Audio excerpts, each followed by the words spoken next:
Simon, have you heard of British Eventing's new initiative, Be Prepared? Yes, Jenny, I have. It's a free program from British Eventing designed to help riders learn, connect, and grow in the sport. So whether you're a member or not, Be Prepared supports grassroots riders with the knowledge, skills, and confidence to enjoy eventing at every stage. As a former competitor myself, I know how valuable good preparation can be. And through the free Learning Hub, you can access bite-sized videos, expert advice, and practical checklists whenever it suits you. Plus, there will be some in-person camps bringing learning to life with coaching workshops and Q&A sessions from industry professionals. From preparation and planning to mindset, fitness, and competition know-how, it's all about practical learning that works. Because as we know, Simon, being prepared and preparation really does build confidence. And confident riders make better decisions. So get Be Prepared today with British Eventing and head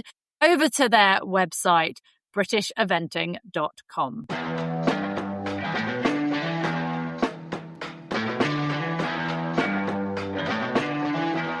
Stop singing, Benjamin. Welcome to the Shut Up and Ride podcast, sponsored by the wonderful Charles Owen. Now, I need to ask a favour, audience, because I've been listening to other podcasts and apparently this is what they do. Please follow, like, and share us. That little subscribe button. The more people who follow, the more amazing guests we can get on, like our wonderful guests today. Benjamin, we have a guest, and you are just as excited as I am, aren't you, today? Yeah, this is going to be quite a different episode as well, which I really like. I don't think we've ever talked about anything quite like this before, which is, it's going to be exciting. Right. There's so much to introduce you by, guest. First of all, very easy name to remember. You are part of the world-renowned, one of, can I just say, my favourite venues in the world. It was a bucket list for me to go and work at this venue, and I managed to do it last year at the 50th anniversary with the biggest prize pot I've ever seen in the sport. You are also co-producer of one of the most exciting documentaries to be in our equestrian space at the moment, from Spruce Meadows, live from Calgary as we speak. Ben Asselin, thank you. And you're a rider yourself, my goodness, and you've competed on Nations Cups. Just an extraordinary overall horseman as well as all these other accolades. Ben Asselin, thank you so much for coming on the podcast. I am very, very excited to have you on to chat everything that is going on in your life at the moment. Well, thank you very much for having us, Jenny and Ben. Really pleasure to be on the podcast today and looking forward to chatting with you guys. First of all, Spruce Meadows, Ben. Spruce Meadows. Now, a lot of our listeners just love their horses, maybe don't follow the sport as avidly as I do. I knew about Spruce Meadows, but I've worked with some of the best riders in the world. I've been really lucky. I've gone all over the world. And it was only really when I was working with Ludo Philipparts and the Philipparts boys, Nicola, did I really realise how important a competition it is for them. And we're talking, I mean, that's over in Europe. I went to their massive grass field, Ben, and they had built 90% of the fences in their grass field that you have at Spruce Meadows.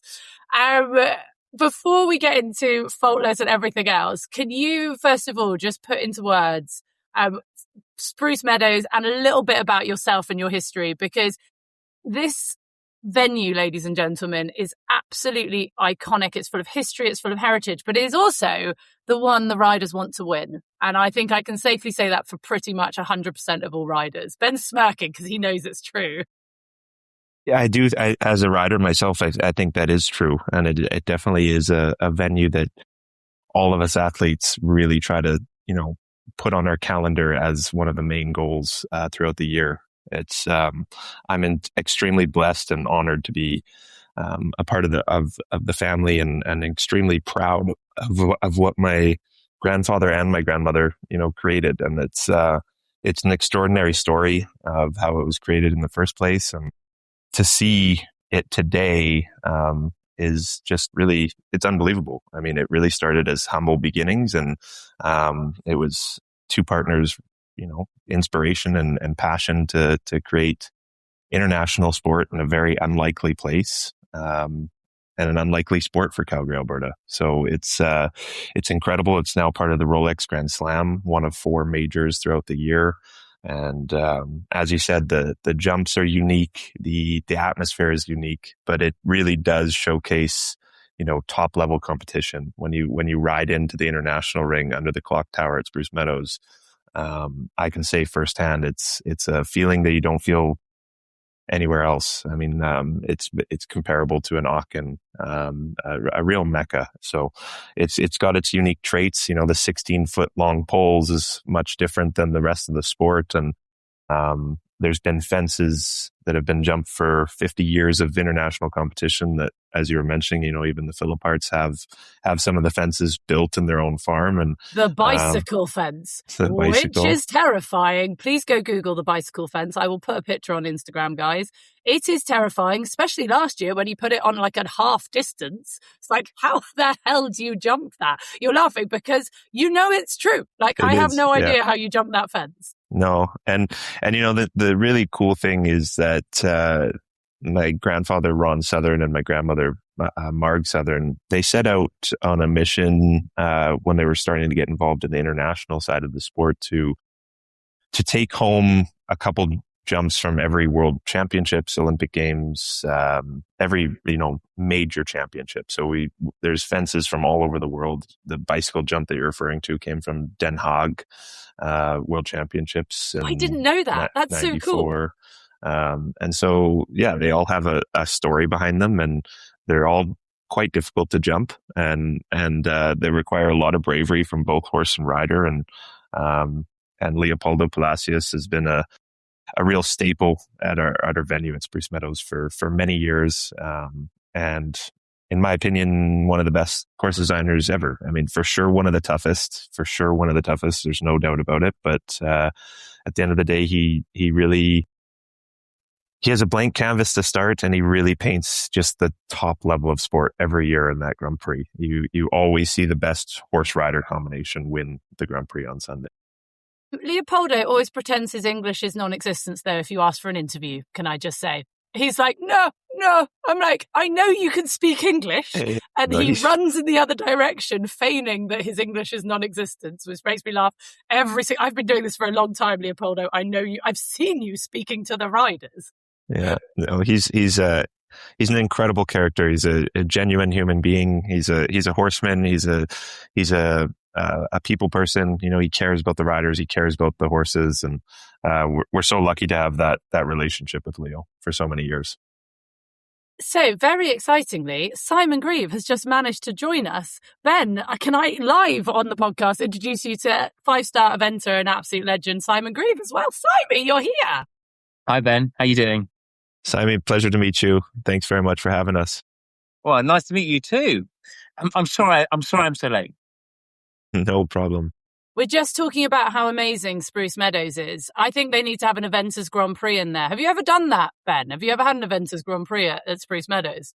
We haven't, but I mean, in today's day and age of the sport, it almost feels like we're somewhat eventing, because we do really have a passion and a heritage for keeping the natural obstacles alive in our arena. And I know that the eventing is pretty intense, and you guys are jumping some pretty wild fences on a daily basis. But we're super proud to still have that legacy and that heritage of where the roots of the sport came from. We'll always be a grass arena, and the natural obstacles will always be a part of Spruce Meadows.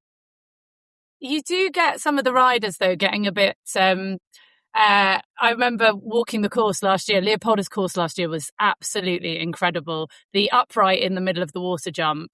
I've never seen so many riders standing and scratching their heads. It was proper vintage show jumping. But the undulations get them as well. There's little just bits through the trees. Oh, guys, I so want you to go to Spruce Meadows. I cannot tell you how cool it is. It is just, but I love it. Watching the riders walk your courses. It's just one of my favorite things. Yeah, it's an intense morning. I mean, the CPKC presented by Rolex, our $5 million Grand Prix on the Sunday is, I love it. As a competitor, I've jumped the Grand Prix maybe 3 times in my life. It's definitely the toughest competition I've ever jumped. I've never come out of there with less than 12 faults in the first round, but it's an intense moment. You can feel the nerves and the buzz in the morning, and there is some there's some controversy. You know, it's unlike anywhere else, especially with those 16-foot poles and the variety of jumps that we have. It creates a real challenge, and there's definitely some doubts in the morning when you walk the course for the first time. And Jenny, as you mentioned, you know, the 50th anniversary last year, it was the first time that the International Grand Prix was $5 million, and it needed to be a proper Grand Prix. It needed to represent what it was, and I believe that, you know, Leopoldo did an amazing job. That would not be an easy task to take on, you know, housing all of the best riders and the best horses in the world, trying to create a competition that's, you know, on parallel with the prize money that's being offered and the stage that it's set on, but while also trying to protect, you know, the horses' welfare and the riders and everything. It's a real challenge. And there was a lot of uprising, you know, in the morning when they first started walking the course, like, what is this? This is maybe too much. But at the end of the day, if you look through the results or rewatch the Grand Prix,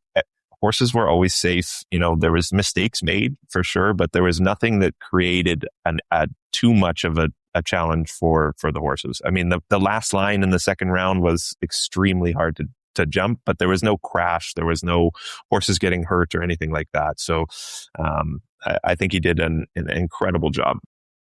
It is, and it's one of my favorite things, because the last line in the second round was on a half stride through. It was a double, wasn't it? And then a half stride onto the bicycle jump, and everyone was just going, the only horse that can jump this isn't in it, and it's United Touch. Yeah. And it wasn't anyone saying the only rider that could jump this. It was just every single rider walking round was so respectful of the horse that could do that line. And both Scott and Carl King had Scott Brash, who made it through to the jump off. I mean, even they had that rail down as well. For sure. Yeah, but it was just so wonderful that all these riders were like, United Touch could do that. Like the respect they had for this horse is, and that's what I love. They're all going, your horse can do it. Your horse can do it. I love it. The respect for the horses is paramount there. It's amazing. Yeah. I mean, I think that, you know, it was a real shame for Martin Fuchs too. I mean, he was a live contender for the Rolex Grand Slam last year, and he was really on top form. He had just come off a win in Aachen, and Leone J, you know, jumped that first round just incredible. And the disaster that happened to them at number one is, you know, I think 9 times out of 10 that would never happen to them, but just something caught them off guard and took off a stride early to the first fence, and it was a disaster, and the whole thing ended just like that. But I do believe nightmare. I do believe that horse was capable of jumping, as well as Martin, to jump another, you know, double clear round there as well. But that's how the sport unfolds, and that's the beauty of it. Don't give too much away. This is what happens at the end of your series, Faultless. It is, yeah. It is. So yeah, we were able to forgive my total ignorance and stupidity. But is Spruce Meadows basically, what would be the equivalent of to over here? Would it be the equivalent to Hickstead, but just Aachen? Okay. It's a good question, because I think it's a culmination of a lot of the European venues. You know, it was 50 years ago in Calgary, Alberta, there wasn't that many international tournaments, and now we have, you know, Thunderbird in Langley, BC, which is one of the top North American competition venues in North America as well, and we have Spruce Meadows. But it really was a culmination of a lot of European events. My grandfather traveled all across Europe and got a lot of ideas. He was good friends with Douglas Bunn back in the day, and took a lot of inspiration from the Hickstead Arena. And Aachen was obviously, you know, the mecca of the sport, and still is today. And so we wanted to try to create that sort of feeling of atmosphere and international sport, like at the very highest level. And so I would say there's lots of ideas brought from a numerous amount of competitions throughout Europe and North America. Honestly, Simon, it's got that Aachen kind of I'm so spoiled. I've been to all these venues. It's got the Aachen vibe of the atmosphere that you get with Aachen. You know, when you go into that Aachen ring, there's something. Well, because that's what people always say about Aachen is that Yeah. I've never been, but the atmosphere is incredible, and it's the greatest greatest equestrian show on earth. Like, it's absolutely phenomenal. And they obviously, I don't know how they created that vibe. But it's also then got Hickstead's heritage. Like, Hickstead just has this old school feel about it that you just love. You feel like you're being taken back to the past. Again, I've spent so much time. I dated Douglas Bunn's son for a while, Ben. Little bit of gossip for you guys. But Hickstead just has this, and I will love it. And I hope they always keep the kind of old school vibe of the old buildings and the balconies. And I feel like you guys have nailed both. Oh, well, thank you. I mean, we're extremely proud of it. It really was an incredible vision and passion from my grandfather and my grandmother, Marg and Ron Southern, and now my aunt, Linda Southern Heathcott, and her family have done an incredible job of, maintaining the legacy and the heritage and the history behind it, while also still, keeping up with the times and expanding and improving. And she's been an incredible leader for the entire facility. First of all, two questions. Because you obviously grew up, did you grow up on site? Were you allowed to ride in the ring? How strict were they? So I grew up right at Spruce Meadows. We used to have a riding master. His name was Albert Klei. He came from Germany, and he really helped my grandfather kind of design the stables and how the facility would lay out, and was my mother's coach, my aunt's coach, and my sister's coach, and my dad worked alongside Albert. And I grew up riding ponies at Spruce Meadows, and he had a serious dressage background, so it was really about the basics and horsemanship. And I'm so lucky to have had an early trainer like that really implemented the importance of horsemanship and the real basics of riding. And so I grew up there, but it was also, my grandfather wanted Spruce Meadows to be the toughest competition in the world, and he wanted to attract the best riders and the best horses. So I was never allowed to jump on those grass rings. If you wanted to be able to compete at Spruce Meadows, you had to showcase enough talent and skill and hard work and ethic to get to that level firsthand. And looking back on it, there was definitely times where I thought, come on, Grandpa, like why wouldn't you let me go and practice out here? But looking back on it, it was such a great example that he set for me in that case, that if you really want to go and compete here, you're going to have to work just as hard as any of these other everybody competitors. else. Yeah. That's tough love, that is. It is. But I mean, that's sport, and right? I bet you appreciate it now. For sure I do. Yeah. When did you realize, though, that it isn't just your family's place? What was it competing in there yourself when you realized what an institution it is and how important it is? When was the moment you kind of went, oh, where I live's pretty bloody cool? Yeah. I think I realized that pretty young, to be honest. I got to see so many different riders over the years, and so many historic moments, whether it was Nick Skelton or Rodrigo Pessoa or Ludger Beerbaum or Scott Brash winning the Rolex Grand Slam in 2015, the only guy that's ever done it. That happened in the arena. And those are moments that you do as a kid that's just like so, motivated by the sport and so passionate about the horses and the sport. It was such an incredible, way to grow up. I got to see, I remember this one time I was riding, we used to have pony jumpers at the Spruce Meadows tournaments. And I remember thinking like the jumps were way too big and I was so scared. But Nick Skelton came and helped me warm up one of my pony for the day. And it was like the coolest moment ever. I must have been 12 years old, and he signed his GPA hat for me after. And like, I still have the hat to this day. The first time I ever heard of Spruce Meadows was in 1991 when I was 9. Showing your age, me. And Mark Todd had just won Burghley, and the commentators were saying, "Oh, he's just come back from the richest show jumping show in the world at Spruce Meadows," which, for one, I think is absolutely amazing that Mark Todd was doing all of that, because he did the Olympics as a jumper as well, didn't he, as well as the eventing. But so from a funding point of view, and obviously these classes are really a £5 million Grand Prix. That's incredible. How is that maintained? How do you do that? Because I think that's one of the biggest things, especially in my sport, in the eventing sport, is that the prize money is so rubbish. How do you maintain that? Simon's lucky if he gets a rug and a hoof pick. Well, it's extremely impressive for sure. And the $5 million, I mean, we're in Canada, so we don't use the pounds, but still it's an astronomical amount of money, and it really, attracts them. But that is a real testament to the corporate sponsors of the venue. And it was something that was, I think Ron, my grandfather, and my aunt Linda, still to this day, they take so much time and so much care for the corporate sponsors, and CPKC has been an incredible support of our venue for many years, as has Rolex, presenting sponsor of our Grand Prix. Bank of Montreal has had our Nations Cup for, I think, more years than I've been born.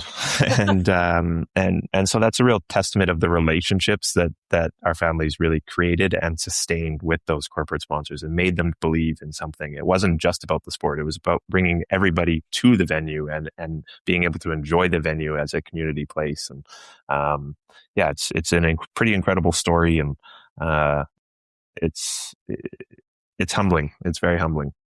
Yeah, it's so true, isn't it? It's so much about the relationship that you guys have obviously built and created. Because without the sponsorship, you wouldn't have the top riders. But without the top riders, you wouldn't have the sponsorship. And you guys have kind of managed to link them together, obviously over a long period of time, and built a relationship so you can maintain it, which is really impressive. For sure. And we're one of the only venues in the world where the rider enters the ring and they give a salute to the corporate sponsor in the middle of the ring. So whoever's supporting that particular competition we call it the playpen, and they'll sit in there with the family. And so they get the best view in the house of the jumping event. And you salute them before you start your round. And it was really important that the riders understood that, if we have this stage to be able to compete and make it as the best sport in the world, we have to give back to not only our corporate sponsors, but the fans, and be able to engage with the media, and so that we can grow. And I mean, to any viewers out there too, to really understand the story, there's an incredible documentary. It's a two episode documentary called Unbridled, and it really captures, it was produced and edited in-house by the Spruce Meadows television team, with Ian Allison behind it. And it's 2 episodes. It's about 40 minutes each, but it captures the entire story. I'd also love to speak to you, not just about Spruce Meadows, but you yourself as a horseman. I've commentated on you, actually, over in Thunderbird. You've competed to the top level with some of the best riders in the world. What is it, do you think, that horses have taught you about the sport? Like, from being around horses, because obviously you're in this corporate side of it as well. What do you think horses have taught you about top level sport and riding at the top level that you could have never learned just being around horses? I would say that horses have taught me so much, like just in general in life. But the one word that really comes to mind is patience. Like, I mean, if you can't rush those things. And I mean, Simon and Ben, I think you would agree, like you have to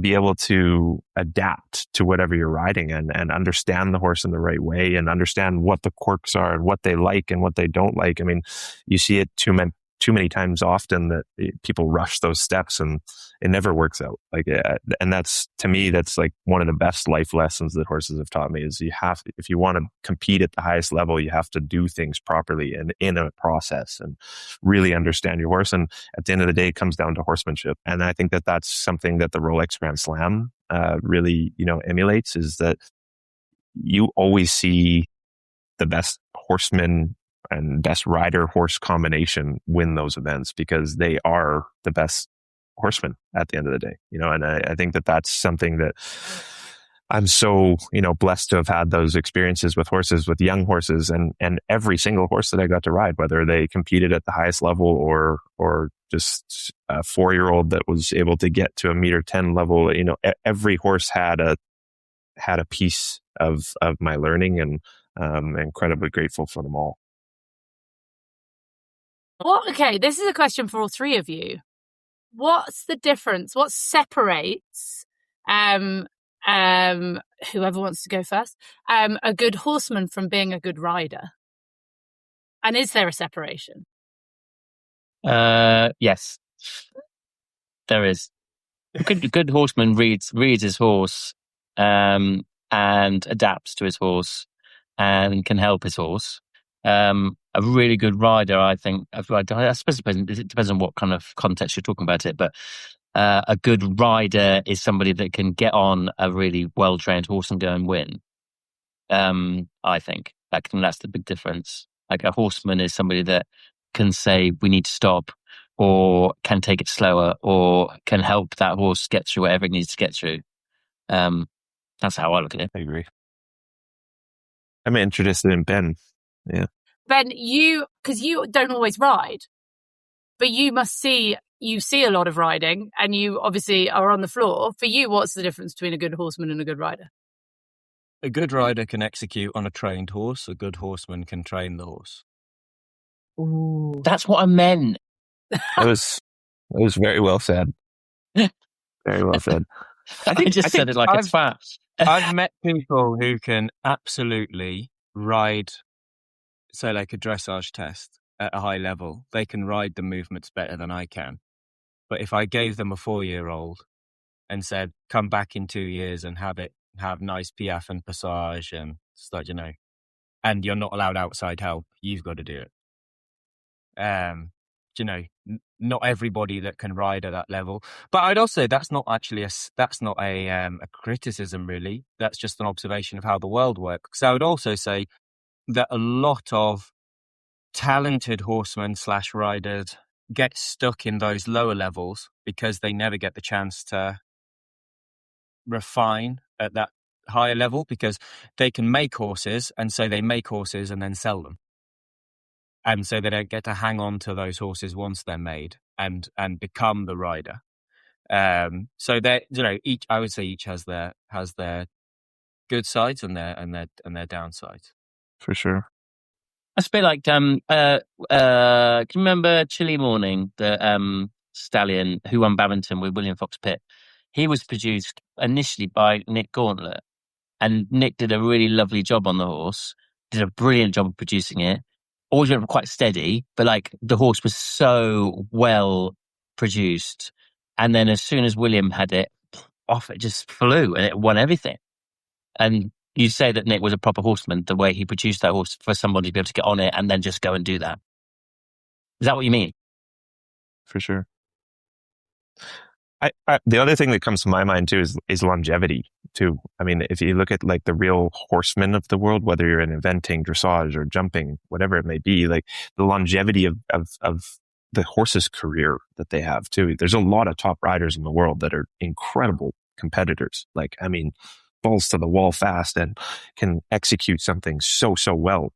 But the real top legends of the sport, have kept have produced the horses like Ben and Simon are talking about, but also kept them at that level for a number of years, which requires so much more thought and effort than people may not understand, that are outside of the sport, because that is, I mean, it's management, and it's understanding when to rest them and when to push them and when to, make those moves, and when to put the big goal on the calendar in play or not, or step back away from it, or, and you look at the top riders of the world, that's what they do so well, is the management of their horses as well. They're able to execute for sure, but they manage their horses so well, and they treat them with such respect, because they know that without them, they're nothing, right? I mean, they're not going to go and jump those fences on their own. So yeah, it's very hard for riders, isn't it? And, for sure. And then you've got, like Simon, this more than anyone as well. Like, you've then got the pressure of owners, and so much going on, and it takes quite a lot to put the horse first, but like you say, the ones who have that longevity really do, I think, and really do put those horses first. Yeah. The cool thing is this year at Spruce, we have Richie Vogel coming as the live contender. And so that's going to be a really, really cool event because he is sitting on, the best horse that he's ever had in his life. But that the story of how those two came together is also just as incredible. They won some of the biggest events in the world, but United Touch, when he was a young stallion, he was in the hands of some of the best riders in the world. And they all saw potential. They all, I was speaking to Willem Greve and Ludger Beerbaum about this. They all saw potential in the horse and they all had the opportunity to have him, but they thought, he's super scopy and he's going to be able to jump a big track, but is the rideability ever going to be there? His stride is like 14 feet long. And I don't know if you're ever going to be able to get him back for those technical lines in this highest level of the sport. And I think that, Richie and that horse were meant to be together. I think that they found their path right at the right time. This horse had been kind of passed around for a few different top trainers, not incredible riders, but Richie really came to that horse's life at the right time and vice versa. And I think that I got to witness how Richie worked even when he was younger. I rode at Ludger Beerbaum's stable for 2 years, and at that time, he was Philip Weishauпт's stable jockey. And I mean, he rode everything from breaking in the 3-year-olds to going to jump the 2-star Grand Prix. I mean, he always had talent, but also his work ethic was just second to none. And the ability to adapt to so many different types of horses, it was so evident even back then. And he didn't really even have any international experience back then, but you could just tell that this was somebody that was going to go far in the sport because he would be mucking out the boxes at 6 a.m. and ride, 10 horses throughout the day and still go and do the night check and check every single leg out. He was an incredible example to watch, even just when we were young. It was this guy's going to go far. That makes me, I loved him. I first interviewed him at the World Cup this year and he fell off. He got through the time, but he fell off at the last fence. And so many riders in those moments don't come for interviews, don't want to talk about it. He hadn't even brushed the sand off and he came for interviews. It's the World Cup. Riders have to remember that if without the media, we're not getting any coverage, no sponsors. And he was straight in there. And I was like, Richard, that was so unlucky. Just a mishap to the last. He was like, Jenny, it was not unlucky. It was bad riding. And I was like, yeah. Okay, sorry. But He's so hard on himself. For sure. Even with a good round. Mm-hmm. I think he won at Spruce Meadows last year, one of the other classes. And he was like, I still did a bad line to the, sorry, I'm trying to do a really terrible German accent. But I still did a bad line. I still could have taken a better line to the last fence for my horse. So I'm like, Richard, you won. Yeah. But yeah, he is, it's so nice to hear your experience with him because you can see there's a good horseman in there, but he's so hard on himself, isn't he? For sure.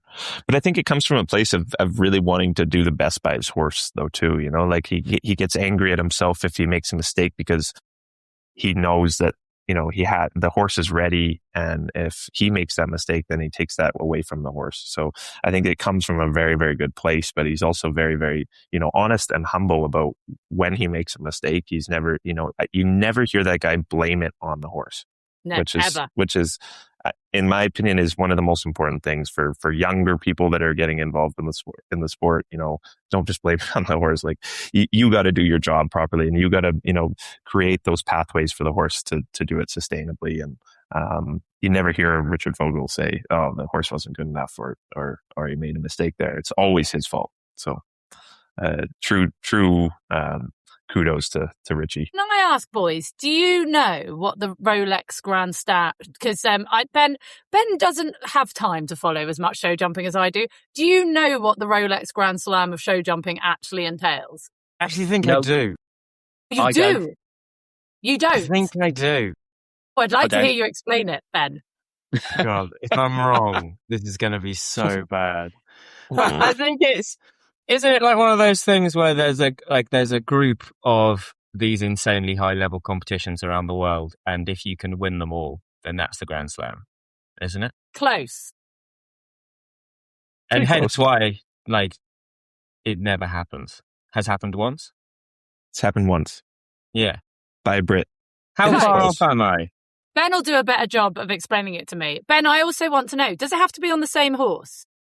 It does not now, I don't think. It does not.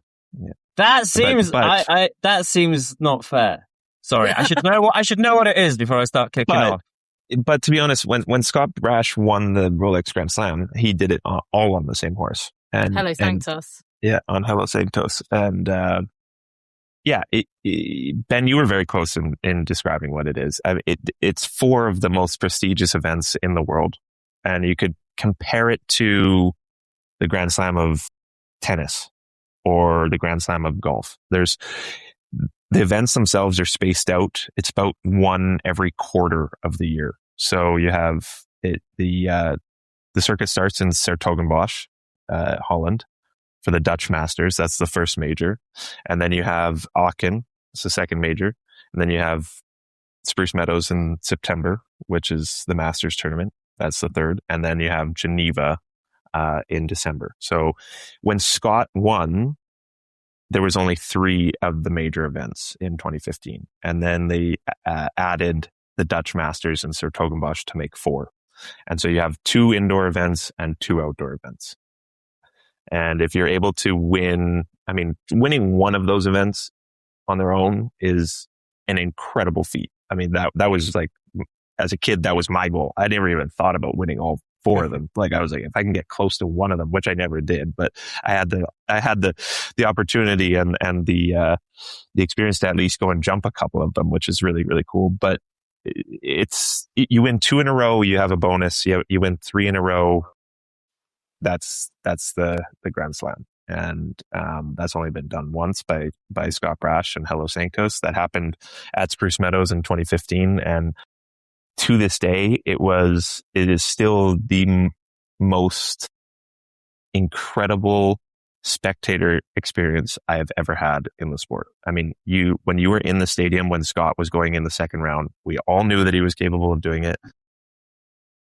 You could hear a pin drop in the stadium. Like, it was just so electric. You could feel how much pressure and how much nerves he was carrying. And if you watched the round over again, it was their day. Like, they had a couple lucky rubs. Like, one of the cups almost bounced out of the cups and came back and landed in the cup. Like, it was just their day. But like, when he won, you saw the biggest camaraderie of all the athletes. Every single one of the athletes was standing at the in gate. And when he did it, like, it was just the coolest thing ever. Everybody's giving him hugs. And I mean, what he had accomplished was just incredible. Like, even talking about it gives me goosebumps. And yeah, it was really cool. How much did he win? I think he got a €1 million bonus. €1 million bonus. On top of the $2.5 or $3 million prize pot that was in there. So I think he made over €2 million that day or something like that. It was a good payday. Do you think that people watching outside of the sport and people who might be listening to this podcast who've never watched show jumping before or we have a lot of eventing fans on here because of Simi, do you think that is fundamentally what people don't understand, is just how bloody hard it is to win these events? I think so. I think it's, that's why I try to compare it to, I think, Rolex has been such an instrumental custodian of our sport. And they've really highlighted they've supported the events that have that heritage and that legacy and that strive to be excellent. Yeah, and like looking after the smallest detail, whether it's, stabling for the horses, footing for the horses, like those are the type of events that they are supporting. And it truly is so difficult. Like it's the same thing as you look at golf. There's the Grand Slam of the PGA. I think that there's 6 actual Grand Slam winners over like 100 years or something like that.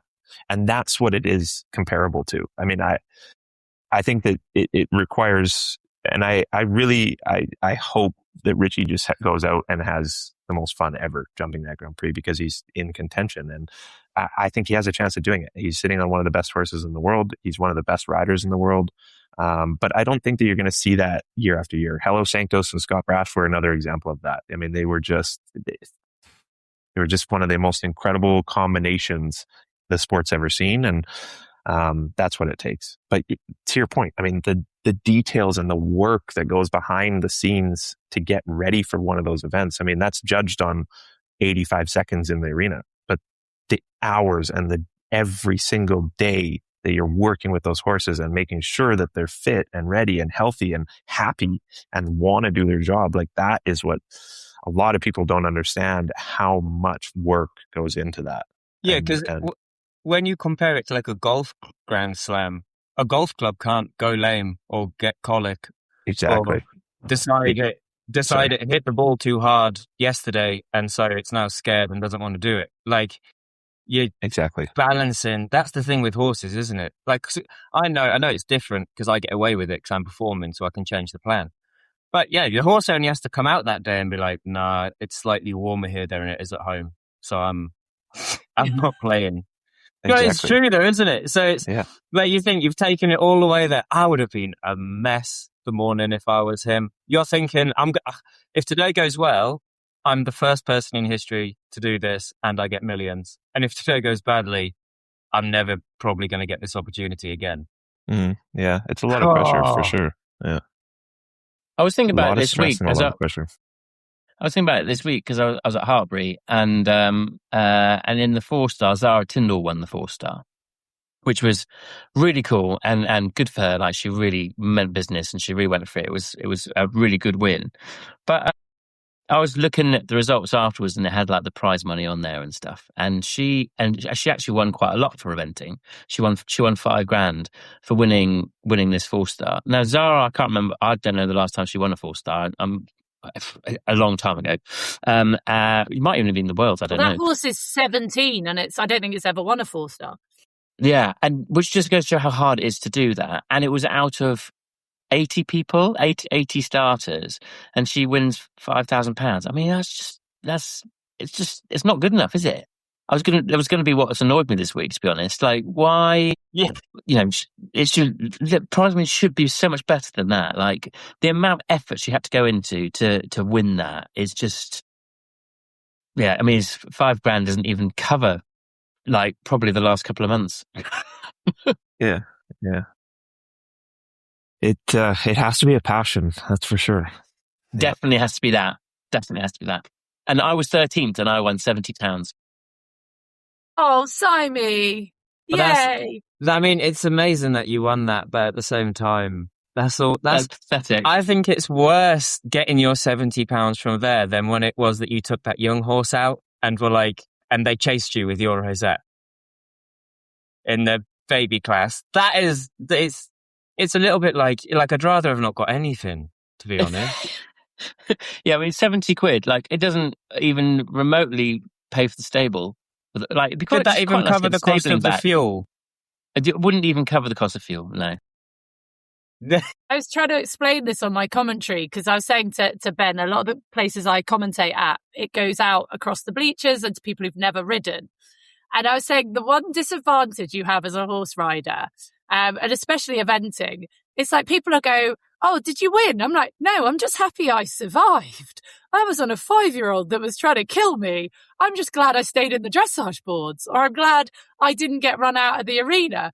And that's one of the things because I was commentating on the 3-star and what the riders can't tell the audience, because there's no judge in show jumping, but as you, Ben, Simon, you can't tell the dressage judge, is this is an 8-year-old. It's not done this before. Please don't judge me. I just really want to get through this happy, and I want to pat my horse at the end.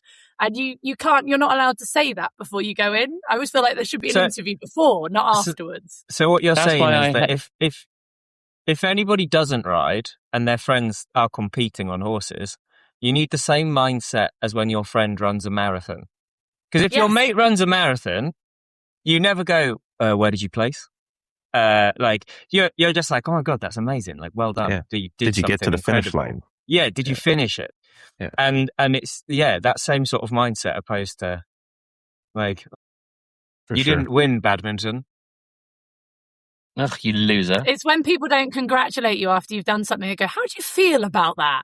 Oh, okay. That's like when I got my degree and I got a 2-2 and everyone else got 2 1s. If you got a 2-1, everyone's like, yay, well done. And with me, they were like, how do you feel about that? I survived university. Anyone who drank as much as I did at university is just happy to be alive right now. So I want to move on, Ben, because I didn't get much sleep last night because I went and bought a Roku stick and I watched 5 episodes of Faultless. Oh, great. Super. Did you enjoy it? I very much so. I'm such a fangirl anyway, but I think so. We get this a lot. A lot of people on especially in the eventing world as well. A lot of people, why don't they make a Drive to Survive the horse world? Why don't they do a Drive to Survive version? I'm on LinkedIn with a lot of sponsors, a lot of people chatting. We need a drive. Well, it's happened, people. Ben, you have taken it upon yourself to create Faultless, which is, I mean, I have worked in the TV industry for a long time now. I first of all know how hard it is to wrangle riders to doing anything. I know how hard it is to produce anything and find their time to film them. But I also know the budgets involved, the logistics involved, because they're never in one country very long. Can you tell us, where did this idea for Faultless come from? Congratulations on it. Thank you. Just the enormous feat I know it must have taken to pull off this show is incredible, boys. When it comes to the UK, you have to watch it. It is so blooming cool, whether you like show jumping or not. Sorry, I'll stop banging on about how much I love it. Ben, tell me about it. Thank you, Jenny. That's really kind of you. And we're very excited about it. I first have to say it was not just me. I did a lot of work to get the riders involved, but the idea originally started with my brother, who does not ride. He's my older brother. But he was obviously grew up around the Spruce Meadows and has the same love and passion for the facility and the sport that I do. But he really kind of came up with the initial idea. I had gotten hurt last Christmas a year ago.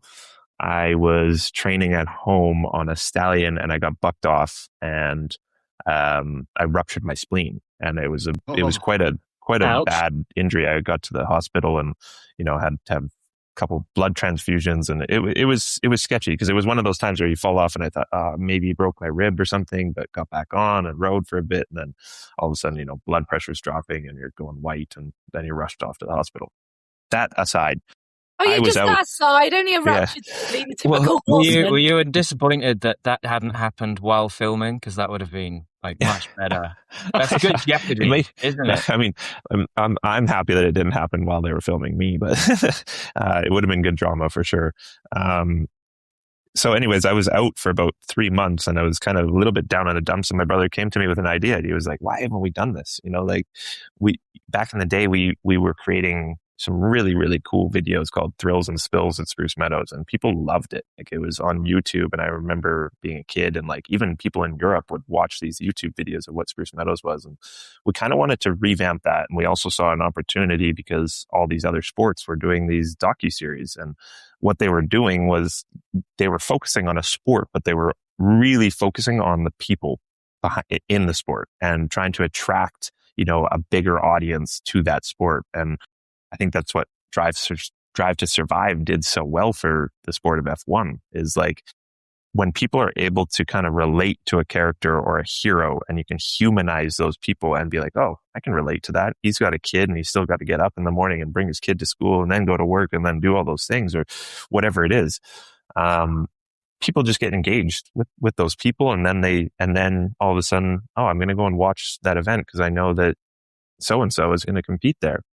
And so that's really kind of how the idea started. And it started humbly. My brother and I, we put in our own, work and resources and time into getting a very small skeleton crew. And we shipped off to Sertogenbosch, which was a major. And I had no experience in, producing a TV show, or let alone, just being there and having a camera guy and an audio guy and a, sound technician, and then just rocking up there and getting the accreditation to go and, follow these athletes. And I think that it really started to come, full circle when my brother was adamant that we had to get this onto major networks, not just market it to our own people. And so we really worked hard, and we found an incredible production partner in Terminal B Television, who's out of LA and Hollywood. A CEO of Terminal B's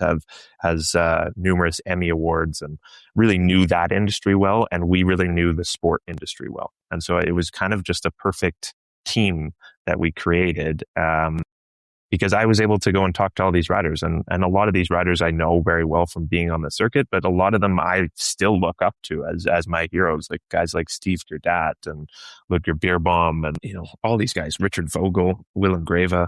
And I think that we were able to get the buy-in from them because they knew a bit of our story at Spruce Meadows and how we tried to integrate the media and try to create, that huge sports stage. And I think that they, appreciate and respect that manner. And they also knew that we weren't going to go and try to make this a Real Housewives of the show jumping world. Like although I would watch that, by the way. That would be I know, good. and I'm sure a lot of people would, but we really wanted to make it about the sport, about the people that are behind it, and how much work and dedication goes into these horses, and how much they care about these horses, and how much time and the teams that are behind these horses.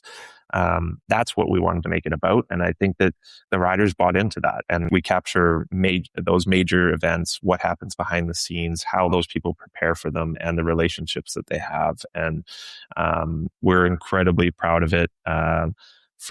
For those of you that don't have Roku, so our first launch was on Roku in the United States and Canada, but we will be releasing the content in the UK, Ireland, US, and Canada on Amazon Prime within the next week to 10 days. So exciting. Oh, cool. So it should be available for everybody there to watch. We'll have a number of different distribution partners to watch globally, including Horseman Country TV, and it's being streamed in Asia now with some linear channels. But yeah, we're incredibly proud of it. It's our hope for it is that it grows our sport and just gets people that might not be privy to, or had the chance to watch a show jumping event, fall in love with one of the characters, and I think that that's what the show does. How many riders do you follow in the show? So we follow 14. Wow. I know, right? I know. So we've spent the last year following, I'm making a little film nowhere near on the scale of this, of just sort of us and our season, us performing. Yeah. Logistically, just me and my team, the amount of cameras and people, and then you're like, oh, that was a good moment, so we need to interview that groom. Oh, crap, that person wasn't meant to be in this, but they actually were a really interesting part there, so now they are. But that times 14. Like, did you have set days with different athletes, or did you have different crews out constantly? Yeah, it was, the logistics was nuts. It really was. But it was so worth it. Like, I mean, looking back on it, was such a cool experience. I got to travel so many different venues. I had never been to Hickstead before, and I had never been to Dublin before. And so going to those venues that I've, dreamed about competing at as a kid was just so neat. Like, even though I wasn't riding, I felt like I was still so involved. And that was the coolest thing about it. But the logistics were wild, just like you said, experience to be behind the scenes of something like that. But yeah, my job really was to nail down these riders and sell them on this idea that, like, I think this could be really good for our sport. I think it could be really good for your own brand. And we really wanted to make something that not only the riders and the kind of core fans of show jumping would enjoy, but also people that have nothing to do with the sport. And so it was that fine line of kind of like teaching people about the sport without dumbing it down too much, and kind of just getting after what these people do every single day of their life, and how much time and energy and effort and care goes into what they're doing. I also think that there's a really good contrast of different stories there. And it's, you have all walks of life within the industry. Some may have had I shouldn't say an easier background, but maybe had a little bit more of a financial background behind them that made it a little bit, or helped them get to the level that they're at. But you also have incredible athletes like Daniel Coyle and Matt Sampson, that didn't necessarily come from a super wealthy background to get, and they're still competing at the top level of sport. And I think that's so good for people to see outside of the sport, but also within the sport, that if you have the right tactics and the right skill set and the right work ethic and the right respect for the animals, you still have a chance, whether you have financial backing behind you. It might require a bit more effort and might require a little bit more hard work, but it's still possible. But it really follows the entire Rolex Grand Slam season of last year. And I think that there's some incredible storylines there. It's very international. We focused on some of the most historic and legacy events in the world. And it was a real honor and a real pleasure to be part of that. What I think you did so well was nail the, because one of the things I'm so passionate about is trying to explain the sport and trying to help people understand it. And I have to do that in my commentary because it goes off a lot to people who don't know about the sport. And you absolutely hit the nail on the head with explaining how the sport works. I thought that was absolutely brilliant. But I know how the sport works, and I didn't get bored in those moments, which I think is really hard to do. I was like, oh, that's such a good way of explaining it. That was really, and just, I thought that. And the way the story, I mean, also there's an element of luck, isn't there? That the story ended like it did at Spruce Meadows, and how the story, because you film, I don't want to give too much away because I really want people to watch it, but you filmed this rider called Kyle King, who I know incredibly well. I've been commentating on him for ages. But you open on the first episode with, he's the most famous rider no one's heard about. Yeah, no, that was a bit of it was a bit brutal, wasn't it? Actually, it's absolutely brilliant. He wears a giant cowboy hat, and then you chose him to follow on this story, and how the story ends with him and Big Mama, as I call her, his mare. That there's an element of luck, but also just the stars so aligned to make this an exciting series for you. Yeah. And his story in it is absolutely, I mean, I'm so proud of him because I've seen him. I was there when he first he brought that mare to Thunderbird. He did his first FEI. I was commentating on it, and I was like, oh my God, Carl, that mare is incredible. He's like, no, I'm so excited about her. Yeah. And then to see this story play out and you guys capture it. Oh, it's so cool. So for Ben and Simon, I mean, I'm sure you guys have, colleagues or friends within your industry that he's one of those people that have been around the sport for so long and has such talent and such work ethic, but was always a catch rider, would always just show up to a tournament and just, he rode the most difficult horses or the younger horses or whatever, and just always was there. And he's finally found this horse that he's put together with a group of syndicate owners. And, it was actually my brother Kyle Kloss's idea to get Kyle, because we were searching for one more person and we really wanted kind of like an underdog story. And, Kyle had kind of just gotten this mare, and he was kind of, just starting the 5-star level with her and having a rail or two, but looked like it was quite promising.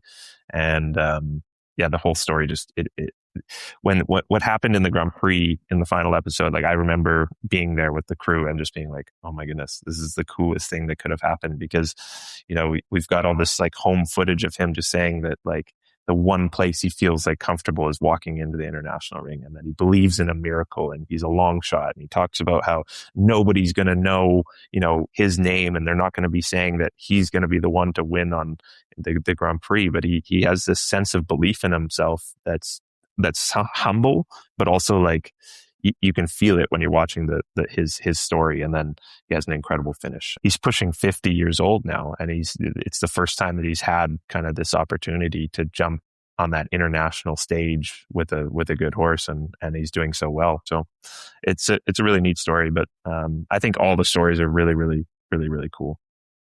How did you choose your riders? Because I've worked with a lot of them. You managed to get more chat out of some of them than I've managed to get in the past, I can tell you. Riders, Simon and Ben are very unique in their ability to converse compared to some riders, because riders are good at riding for a reason, because that is like... all they do. Yeah. Because they don't like people. Yeah, they like horses. Yeah. Yeah. It was challenging, for sure. It was challenging. We wanted it to be like top level. So I really, exercised my relationships with the riders and, told them the idea behind what we were doing and what we wanted to do. And I think that they bought into that. And so, but like you said, I mean, they're tough to track down. And our partners at Terminal B, they make great TV, but they had no idea what these people were like and how this worked. And so they're like, well, is he not going to do, does he go like do something on Monday or Tuesday? It's like, no, he's going to be at the stable riding the young horses. Or, well, what about Tuesday? Well, he's probably going to be, going to some little local show with a few young horses or taking his big horses to another event this weekend. Like, they were just like, what? These people are crazy. Like they literally, all they do is just spend time with their horses. But they really bought in and they started to love the sport and they loved the characters. Like, they became actual fans of these people that they got to follow around. And they did their job so well, because in the beginning, I was doing a lot of the questions, like to the athletes. And the one thing I found was like, I've competed against these guys and I've ridden alongside a lot of them. And it wasn't quite as organic until we got our partners at Terminal B, because they had actual producers that had worked on, some very delicate like situations and relationships in TV. They were just able to get these people to open up as a normal person and talk about normal day life. And then we would move into what it was in their toolbox that made them so good as a rider. But it was first about, who are you as a human? What is it that motivates you to do what you're doing? And that really got people to open up, some more than others. And, but, I'm like Steve Gradat, for instance, is one of my biggest heroes ever. I think he's an incredible horseman. I think he's an incredible athlete. He's such a good like ambassador of our sport. Really cares about his horses. And I mean, I remember calling him for the first time and being so nervous about like asking him to do this, because it was like, he's a hero of mine, but like, please believe me, I'm going to do a good job. And we carried that with us the entire time. It's like, okay, we've got these people to buy in. We better do this right. No pressure. Like, yeah. Got to make just it good. Imagining producers being in those meetings with riders and being like, yeah, so if one of you could win the Grand Slam, that would be amazing, because it'd look great on the show. And it's like, that's the plan anyway.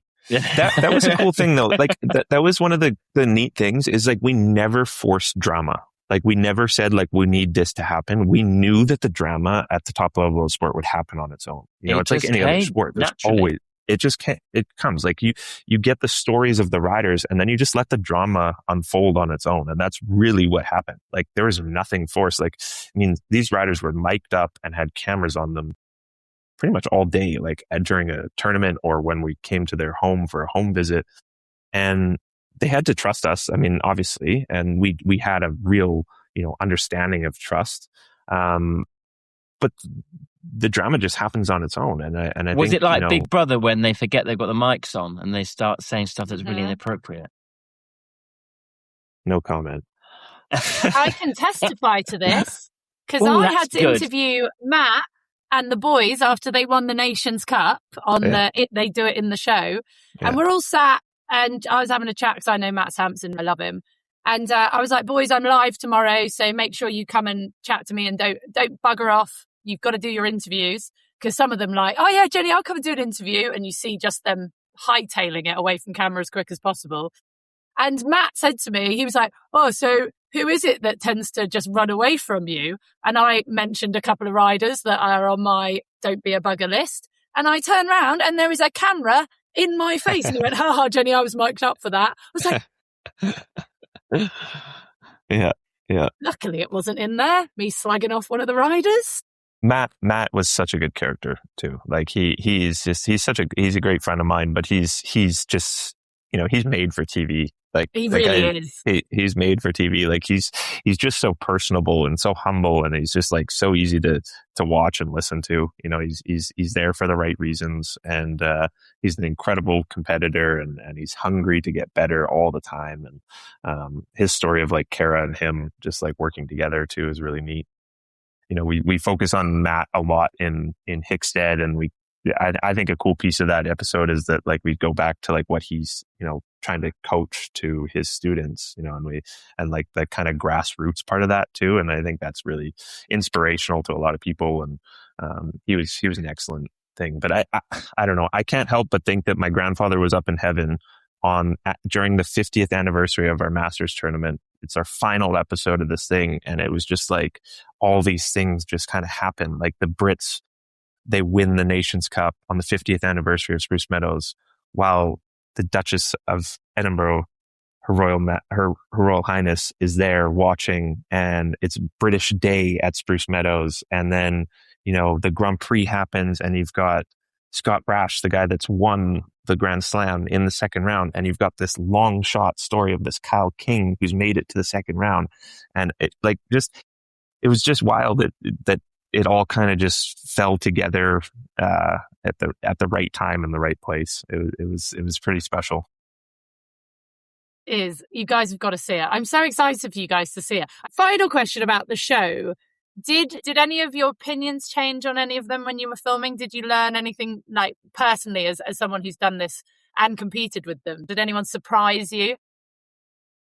I wouldn't. I mean, I think the only thing that really surprised me is like I had even deeper respect for them after. Like I had so much respect for all of these people, and I still do. Like I think that they're incredible human beings, and I think that they're incredible at what they do. And then also to just open up their lives to us and showcase, you know, who they were as people was extremely humbling. And it's just like any other sport. If you're competing at the highest level of any sport, the dedication and the determination that it takes to do that is wild. That was a very well crafted response there, Ben. I'm impressed. They'll definitely be coming back for more. I wanted some gossip. I wanted you to go. One of them must have been a wanker at one point, surely. I think that you'll really enjoy episode 5. We go to Dublin and we follow Daniel Coyle and Derek Kenny. And in my opinion, it's one of my favorite episodes because first of all, the Irish, they have very colorful language. And they don't hold back. There is some serious drama that unfolds at the event in Dublin, especially in Dara's case. And he goes unfiltered about what his thoughts are on team is operating and, you know, the stress that he has. And I have, you know, a tremendous amount of respect for him because it wasn't that he was bad in any means, but he spoke his mind and he was fully honest about what he thought. And it just goes to show you how much he cares about him, you know, his team and his horses being recognized in the top level of sport. And I think that, you know, the viewers will really enjoy that episode because you see just how, you know, intense it gets. Yeah, exactly. Yeah. I love it. Right. Ben, we have had you now for an hour and 15. This has just literally gone so quickly. I'm loving this. I've got a new section. So we've got a section in this podcast which is called What's Annoyed You This Week, which we're going to come to. It doesn't have to be horse related. In a world where everyone is zen. Well, how do you describe it, Ben? In a world full of mindfulness and positivity, we're fighting back against that with what's annoyed you this week. You don't always have to manifest a better day. You can moan about today, and that's fine. But I like it. Yeah. I've got a new section. The boys don't even know about this. I've got some quick fire questions for you. All right. Because I quite like it when riders don't have time to think. So they're easy. All right, I'm trying it out on you, Ben. If it's terrible, we're going to edit it out. The boys are like, I might have to do this on the boys next episode, actually. Okay, so first of all, who's the horse that's taught you the most? McAvoy. Oh, I like McAvoy. That was your Nations Cup horse, wasn't it? Yeah. Quick reason why? He taught me how to become a horseman. It was not always easy, but he was incredibly talented. And I was very lucky to have that horse at a young age. My dad did a lot of producing on him while he was young, and just to share that kind of bond with one horse with my dad as my trainer, and then go on to have some great success with him was just an incredible experience that I'll never forget. Like that. Have you ever had a horse tell you something you didn't want to hear? So many times. You think you're ready for something, and they just teach you that you can't force anything. It'll never work out in your favor if you try to force something. So I think that there's a number of horses that I've ridden in my career that have taught me that from a very young age, whether they were 4-year-olds, 5-year-olds, 8-year-olds, 10-year-olds, and just trying to get to the next level and not having all the basics, fundamental basics, polished yet. And so, you make mistakes, but I think that that's something that horses teach you so well, is that patient aspect of making sure that those fundamentals are there and that trust is there before you go and try to push something. Such a good answer. I'm literally just fangirling you right now, Ben. I love that answer. Which horse would you clone if you could? McAvoy. Love McAvoy. Go back and look at the one of Ben's rounds. I think it's on YouTube. I was watching it last night. That was a legend of a horse. Yeah, he was. Which horse in the world would you steal if nobody could ever find out? Ooh. Living today? Living. Go for it. Oof, that's so tough. There's so many good ones. I know, right? Especially these days. There seems to be just this kind of bucket load of amazing horses out there. I would have to say Hermitage is incredible. You might have to tell Ben who that is, who it belongs to. Hermitage is incredible, but the other one that I have to say, he's not around so much anymore as your favorite rider, is Cedric from Laura Kraut. I think he was one of the coolest horses ever. That has to be my pick. I've had Cedric cuddles. Yeah. He was so cool. He was like a little pony that had all the power in the world. He was just big star. There's too many. That's a loaded question. There's too many answers for that one. Cedric is such a legend. What's the most scared a horse has ever made you? I would have to say, I had a lot of different, falls or crashes when I was young and throughout my career. But the one that freaked me out the most was the latest one. It was just such a freak accident, and it just reinforced how unpredictable the horse can be if you're not paying attention. And it was one of those times where I was not, I just wasn't on my game that day. I was just a little bit unfocused, and there was wind and something picked up and the horse spooked, and I was not in the right position at the right time. And it was just, that was a reinforcer of you have to, if you're around a horse, your focus has to be on those horses, and it has to be, around safety and respecting them, because they're incredibly powerful animals. And if you don't respect that, there is a lot of chance, and there's danger and there's risk. But that one was whoa, okay. I thought I was, kind of invincible, and that horse showed me how quickly they can get me off if they want to, So that one was an eye opener. I do say this a lot. I think we've talked about it, don't we? Me and you, Simon. It's a wonder they don't dump us in a hedge the whole time. Aren't they amazing? Incredible animals. Yeah. I think one of the best. And look at the civilization, how many years, men and women have been with horses and what they've done for us. So it's a pretty humbling relationship to have. Final couple of questions. Who would you choose? You're not allowed out of this one, by the way, Ben. You're not allowed to get out of this. Who would you choose to ride your horse if you couldn't ride it yourself? Keith Gurdat. Really? Yeah. I've always found him he's amazing, but his piece with his daughter in the show is she's my little star. Oh my God, he had me. I'm converted now. Yeah. He was so sweet. Yeah.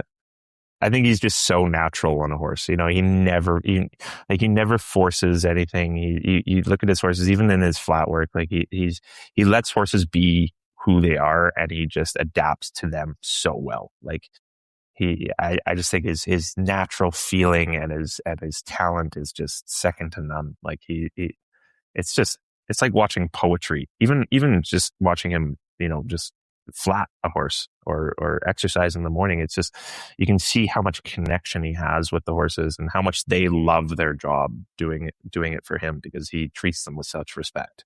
And I think that's just, you know, such an incredible feat. And finally, we touched upon this earlier, but I'm going to ask these in quick succession to see what first comes to your head. What makes a great rider? Horsemanship. I was going to say, what makes a great horseman? Patience. There we go. I love it. These are good clips as well. I'm going to clip you out. This is how to get our podcast. Right. Ben, this has been amazing. Who wants to go first on the what's annoyed you? But Simon's already done yours. Do you have another one, Simon? I can have another one. So I was at Hartbury this week, and I was doing the 3-star, and we had dressage on there were 26 in it or something, and I think 6 of us did the dressage on the Thursday, and then the rest of them did the dressage on the Friday. The Thursday was literally like 37 degrees. It was so hot, and why do we have to wear tailcoats? The FEI guys will not let us not wear tailcoats. I was literally dripping. It was horrific. Like, horrific. Miracle was very good, but it was just awful. Yeah, I'm with you. Do they have to wear coats in the ring at Spruce if it's 1,000,000 degrees? Yeah, you do, but and I get where it comes from. I get the heritage. I get the legacy. I totally get it as well, but it's just like. Bleh. But I also think, you know, as we adapt and become a sport on a global stage, we do have to move with the times a little bit in that sense. And I think, you know, that you can still maintain history and heritage in other ways. And I think that, you know, there's even FEI rules around how big a sponsor's logo can be on a saddle pad. And I think that, you know, if you really want the sport to grow, you've got to be able to adapt that way. And you know, I'd love to, you see the jockeys in racing, and you know, they have those bright colors and those you know, their sponsors are labeled, and I think that that's something that we do need to look at a little bit in our sport as we move forward, is to be able to, you know, if you want those sponsors to be engaged with the sport, then they better have visibility as well. And yeah, to your point, I mean, if it's 35 degrees, I mean, people that don't know the sport, they think, oh, the horse is doing all the work, but it is a lot of work. And not when you do a Saint Trot. If it's 37 degrees Celsius out and you're wearing a tie and a jacket, I mean, it's tough. Sponsors don't want their logos down by my sweaty armpits. Yeah, exactly. Which Ben would like to go first with what's annoyed them? Ben, please go first. What's annoyed me this week? Look at him stretching his guns. For those listening, Ben is just showing us the gun show right now as he puts his arms behind his head. He's such a lad. I don't know. Lads. Someone must have pissed you off this week. Everyone. Just like how they breathe and blink and stuff. No, not really. What's maybe not a okay, I'll go back a bit in history, like a couple of weeks ago. But I'm not saying where it was, but I turned up at an event and it was a really long trek for us to get there, like over like 6-7 hours, which I know in Canada and you won't stuff get sympathy from Ben. In Canada, you have to drive for a lot longer than that to get to most shows. That's local. But when we arrived at the event and they were like, oh, by the way, we've not got a water point set up for your stables yet. And I was like, you knew I was arriving with 15 horses. You knew the time I was arriving. I actually arrived later than the time I was meant to arrive. You booked me 18 months ago. Like, and that's where, if it's something for my people, and my staff's welfare, I'm a little bit more laissez-faire. I'm a bit like, well, you'll be fine. You're a big boy. You're grown-ups. You'll sort yourselves out. But when people drop the ball on horse stuff, that does actually piss me off quite a lot. Because I think the horses don't even get a choice, do they? I just put them on the lorry and take them. Yeah. So, yeah, like lack of horse welfare, stuff like that. They got it sorted, but I had a minor moment when that's a good one. Ben, what's annoyed you this week? Or are you too nice a chap that you don't get annoyed? I try to be as zen as I possibly can, even though it's kind of sometimes like a duck on water. Like it looks calm on the top and the exactly it is impossible. Yeah. But if I had to pick something, I just brought my car into the shop, and it has been an absolute nightmare. Like I brought it in for like just a routine oil change, and now I have this extensive list from the shop of what I need to fix and the cost associated with all these parts and pieces that they need to order and all that stuff. And so that was a bit annoying. But it's time for a new car. I know. Just let it die. Annoying / painful. I love it too much. Yeah. If it was a horse, I wouldn't even think twice. But it should just run all the time. Yeah. You have one job, car. Yeah. Run. Right, Ben. This has been honestly, I cannot believe we've been chatting for an hour and a half. I'm so sorry, but you are so amazing. No, thank you. It's just to finish. Yeah. If you could make one person who knows absolutely nothing about horses, or one of our listeners who just loves to hug their pony and doesn't follow the sport, if you could tell them to watch one episode of Faultless, what would you want them to understand about our sport after they've watched it? What would you want them to take away from watching your show or coming to Spruce Meadows? Well, first of all, I think I would encourage them, if you're close by to Calgary, to come watch the Masters. I think that there's an incredible amount of activities and so much fun to be had if you can make it. If you can, and watch the live stream, because you'll watch some of the best sport in the world. And I think that the coolest thing about the sport is it really is the only Olympic sport where men and women compete against each other on an even playing field, which is so cool. And I think that just the bond between horse and rider is something so special. And, when you watch the highest level of competition, just realize how much time and effort has gone into those 70 seconds that are in the arena. 100%. Oh, it's been an absolute pleasure. I think that you guys have a great podcast going. I wish you guys the best of luck in all your endeavors. And it's been a pleasure to be a part of it today. And thank you so much for having me. And, I'm looking forward to chatting with you guys again at some point. Thank you so much. And I will see you at Spruce because I'm coming. Yay. Hope you're jealous, awesome. Boys. Awesome. But Ben, all that is left to say is shut up and ride. And thank you for coming on the show. Thank you guys so much. Thank you. Thank you very much. Have a great day, everybody.